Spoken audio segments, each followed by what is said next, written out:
नृप हा शब्द कोणत्या समासाचे उदाहरण आहे? आपल्याला पर्याय दिलेले आहेत. उपपद तत्पुरुष समास, नय्य तत्पुरुष समास, नय्य बहुव्रीही समास, प्रादि बहुव्रीही समास. मित्रांनो, नृप हा शब्द उपपद तत्पुरुष समासाचा आहे. यालाच कृदंत तत्पुरुष समास असेही म्हणतात. बघा इथे नृप या शब्दाचा अर्थ माहिती पाहिजे आपल्याला. नृप म्हणजे राजा, नृ म्हणजे पृथ्वी आणि प म्हणजे पती किंवा पालन करणारा, पृथ्वीचे पालन करणारा, आणि म्हणून या अर्थाने राजा असा त्याचा अर्थ होतो. उपपद तत्पुरुष समास कशाला म्हणतो आपण?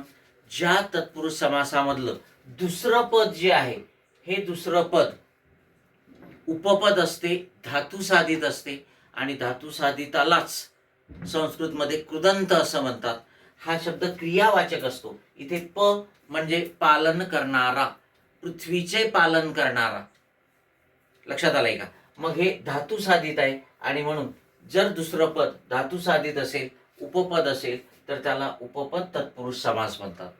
जलद, इथे द म्हणजे देणारा, जल म्हणजे पाणी, जल देणारा ढग.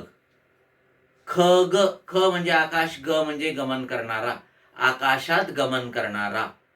अंडज, इथे ज म्हणजे जन्मणारे, अंड्यातून जन्मणारे. मग हे जे शब्द आहेत दुसरे, ठीक आहे, हे उपपद आहेत, आणि म्हणून इथे याचा उपपद तत्पुरुष समास होतो. Okay, yes.